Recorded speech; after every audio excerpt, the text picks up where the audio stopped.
দেশজুড়ে বৃষ্টির হানা থামলেও কমেনি নিত্যপণ্যের দামের উত্তাপ। সপ্তাহ ব্যবধানে বেড়েছে সব ধরনের সবজির দাম।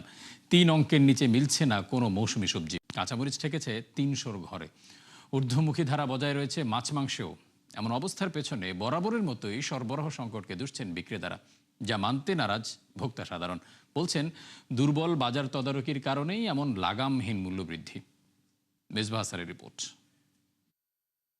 আমার মতো লোকে বাজারে এলে আমি ১,০০০ টাকার বাজার প্রতিদিন করতে পারবো? গ্যাসের দাম বাড়তি, তেলের দাম বাড়তি, বিদ্যুতের দাম বাড়তি, ঘর ভাড়া বাড়তি, আপনি রিক্সাতে যাবেন রিক্সা ভাড়া বাড়তি। নিত্যপণ্যের আকাশ সমান দামে ক্ষুব্ধ এই ক্রেতা সময়ে সময়ে জড়াচ্ছেন বাকবিতণ্ডায়। ৮০০ টাকা নিয়ে বাজারে এসে মাত্র ৩টি সবজি কিনতেই শেষ অর্ধেক। ফলে বাকি টাকায় কিভাবে কি করবেন তা নিয়ে দুশ্চিন্তায় তিনি।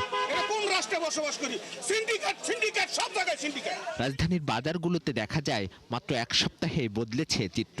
মৌসুমে সব সবজি ছুঁয়েছে ৩ অঙ্কের ঘর। ৬০ টাকার পটল, ঝিঙা, ধুন্দুল এখন বিক্রি হচ্ছে ১২০ থেকে ১৩০ টাকায়। কাঁচা মরিচের দাম ঠেকেছে ৩০০ টাকায়। ফলে প্রতিনিয়ত থলেতে কমছে পণ্য, বাড়ছে ব্যয়। কাঁচা মরিচের কেজি হচ্ছে ৩০০ টাকা, ধনিয়া পাতা ৩০০ টাকা, ৮০ টাকার ফুলকপি হচ্ছে ১২০ টাকা। সেইভাবে কিনবো, অল্প অল্প নিচ্ছি আর কি। শুধু সবজিই নয়, দীর্ঘদিন স্থিতিশীল থাকা আলু, পেঁয়াজও ঊর্ধ্বমুখী। ২৫ টাকার আলু বিক্রি হচ্ছে ৩৫ টাকায়। কেজিতে ২০ টাকা বেড়ে পেঁয়াজ এখন ৭০ থেকে ৮০ টাকা। বিক্রেতাদের অভিযোগ, পর্যাপ্ত মজুদ থাকার সত্ত্বেও বৃষ্টির অজুহাতে দাম বাড়াচ্ছে পাইকার ও মধ্যস্বত্বভোগীরা। মজুদদারদের কাছে পর্যাপ্ত পরিমাণ পেঁয়াজ আছে, কিন্তু এখন বন্যা পরিস্থিতির নাম দিয়ে তারা মার্কেট হাইক করলে তো কিছু করার হিসাব করে চলতে হয়, তাছাড়া তো সম্ভব না। সবকিছুর দাম বেড়ে গেছে হঠাৎ করে, কোনো কারণ ছাড়াই। স্বস্তি নেই মাছের বাজারেও। পাঙাশ, তেলাপিয়া বিক্রি হচ্ছে ২০০ থেকে ২৫০ টাকায়। ৩০০ টাকার কেজি রুই কাতলা ছাড়িয়েছে ৪০০ টাকার ঘর। উচ্চ মূল্য বজায় আছে মাংসের বাজারেও। ২০০ টাকায় ব্রয়লার মুরগি মিললেও সোনালিতে গুনতে হচ্ছে ৩৫০ টাকা।